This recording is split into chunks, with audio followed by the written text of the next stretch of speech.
வணக்கம் நண்பர்களே. தினம் ஒரு அதிகாரம் டாபிக்ல நம்ம இன்றைக்கு பார்க்கக்கூடிய அதிகாரம் ஊக்கமுடைமை. இந்த அதிகாரத்தில் உள்ள 10 திருக்குறள், அதன் பொருள் மற்றும் சொல்லும் பொருளும் பார்க்கலாம். அதாவது, இருட்டை கண்டால் விளக்கை ஏற்று, தடைகளை கண்டால் ஊக்கத்தை ஏற்று, அடைய வேண்டிய இலக்கு பெரியது என்றால் நம் ஊக்கமும் அதே போன்று பெரியதாக இருக்க வேண்டும். அதனால் ஊக்கம் என்பது ஒவ்வொருவரின் வாழ்விலும் முக்கிய பங்கு வகிக்கக்கூடியது. அந்த ஊக்கத்தை பற்றி திருவள்ளுவர் ஊக்கமுடைமை அப்படின்ற அதிகாரத்தில் கூறிய 10 திருக்குறளையும் பார்க்கலாம் நண்பர்களே. வாங்க வீடியோக்குள்ள போகலாம். ஃபர்ஸ்ட் திருக்குறள் பாருங்க.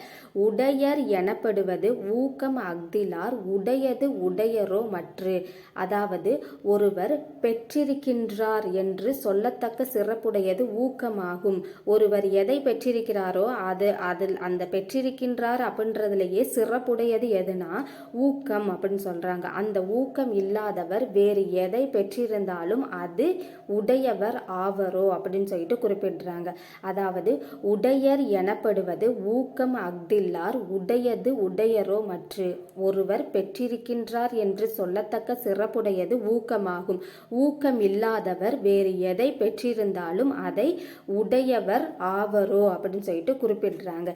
நெக்ஸ்ட் சொல்லும் பொருளும் பார்ப்போம். உடையர்னா ஊக்கம் உடையவர் அப்படின்னு அர்த்தம். அஃதிலார்னா ஊக்கம் இல்லாதவர் அப்படின்னு அர்த்தம். நெக்ஸ்ட் திருக்குறள் பாருங்க. உள்ளம் உடைமை பொருளுடைமை நில்லாது நீங்கிவிடும். அதாவது, ஊக்கம்தான் நிலையான செல்வம். மற்ற செல்வங்கள் எல்லாம் எனது நிலைத்து நில்லாமல் அழிந்து விடக்கூடியது அப்படின்னு சொல்லிட்டு திருவள்ளுவர் குறிப்பிடுகின்றார். அதாவது, உள்ளம் உடைமை பொருளுடைமை நில்லாது நீங்கிவிடும். ஊக்கமே நிலையான செல்வம். மற்றவை எல்லாம் நிலைத்து நில்லாமல் அழிந்து விடும் அப்படின்னு சொல்லிட்டு குறிப்பிடுறாங்க. சொற்பொருள் பாருங்க. பொருள்னா செல்வம், நீங்கி விடும்னா அழிந்து விடும் அப்படின்னு பொருள். நெக்ஸ்ட் திருக்குறள். ஆக்கம் இழந்தேமென்று அல்லாவார், ஊக்கம் ஒருவந்தம் கைத்துடையார். அதாவது, உறுதியான ஊக்கத்தை தம்முடைய கைப்பொருளாக பெற்றவர்கள் தம்முடைய செல்வம் இழந்த போதும் இழந்தோமே அப்படின்னு சொல்லிட்டு நினைத்து வருந்த மாட்டார்கள் அப்படின்னு சொல்லிட்டு குறிப்பிடுறாங்க. அதாவது, ஆக்கம் இழந்தேம் என்று அல்லாவார், ஊக்கம் ஒருவந்தங் கைத்துடையார். உறுதியான ஊக்கத்தை தம்முடைய கைப்பொருளாக பெற்றவர்கள் தாம் செல்வம் இழந்த போதும் இழந்தோமே என்று நினைத்து வருந்த மாட்டார்கள் அப்படின்னு சொல்லிட்டு குறிப்பிடுறாங்க. நெக்ஸ்ட் சொற்பொருள் பாருங்க. ஆக்கம்னா செல்வம், இழந்தேம் என்றுனா இழந்தோமே என்று அப்படின்னு பொருள். நெக்ஸ்ட் திருக்குறள். ஆக்கம் அதர்வினாய் செல்லும் அசைவிலா, ஊக்கம் உடையான் உலை. தளராத ஊக்கம் உடையவர்கள் யாரு? தளராத ஊக்கம் உடையவனிடம் ஆக்கம்னா அந்த செல்வமானது தானே வழி கேட்டுக்கொண்டு செல்லும் அப்படின்னு சொல்லிட்டு குறிப்பிடுறாங்க. அதாவது, ஆக்கம் அதர்வினாய் செல்லும் அசைவிலா, ஊக்கம் உடையான் உலை. தளராத ஊக்கம் உடையவனிடம் ஆக்கமானது அந்த செல்வமானது தானே வழி கேட்டுக்கொண்டு செல்லும் அப்படின்னு சொல்லிட்டு குறிப்பிடுறாங்க. சொற்பொருள் பாருங்க. ஆக்கம்னா செல்வம், அதர்னா வழி அப்படின்னு சொல்லிட்டு பொருள். நெக்ஸ்ட் திருக்குறள். வெள்ளத்து அணைய மலர் நீட்டம் மாந்தர்த்தம், உள்ளத்து அணையது உயர்வு. அதாவது, தண்ணீரின் உயரத்துக்கு ஏற்ப பூக்கள் என்ன செய்யுமா? வளரும். அதே போலதான் ஊக்கத்தின் அளவுக்கு ஏற்ப மனிதர்கள் உயர்வார்கள் அப்படின்னு சொல்லிட்டு குறிப்பிடுறாங்க. அதாவது, வெள்ளத்து அணைய மலர் நீட்டம் மாந்தர்த்தம், உள்ளத்து அணையது உயர்வு. தண்ணீரின் உயரத்துக்கு ஏற்ப நீர்ப்பூக்கள் உயரும். அதுபோல அந்த ஊக்கத்தின் அளவுக்கு ஏற்ப மனிதர்கள் உயர்வார்கள் அப்படின்னு சொல்லிட்டு குறிப்பிடுறாங்க. சொற்பொருள் பாருங்க. வெள்ளத்து அணையன்னா தண்ணீரின் உயரம் அப்படின்னு அர்த்தம். மாந்தர்னா மக்கள் அப்படின்னு சொல்லிட்டு பொருள். நெக்ஸ்ட் திருக்குறள்.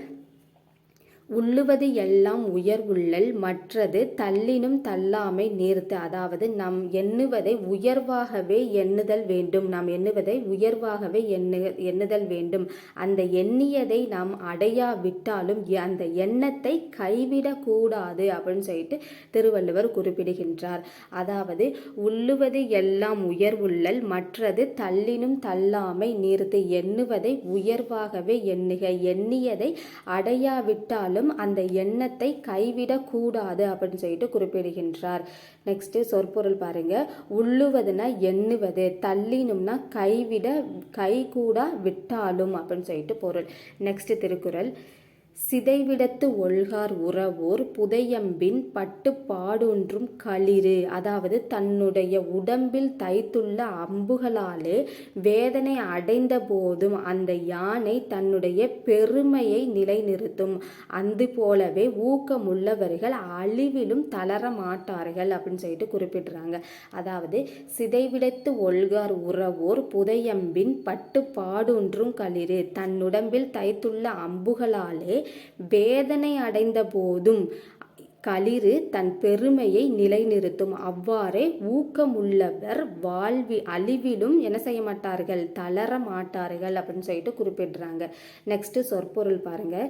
சிதைவிடத்துனா என்னன்னா வேதனை அடைந்து, களிறுனா யானை அப்படின்னு சொல்லிட்டு பொருள். நெக்ஸ்ட் திருக்குறள்.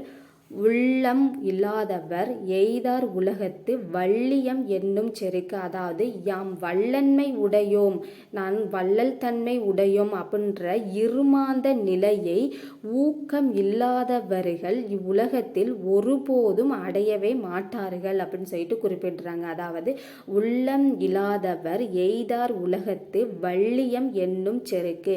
யாம் வல்லன்மை உடையோம் என்னும் இருமாந்த நிலையை ஊக்கம் இல்லாதவர்கள் இவ்வுலகத்தில் ஒருபோதும் அடையவே மாட்டார்கள் அப்படின்னு சொல்லிட்டு குறிப்பிடுறாங்க.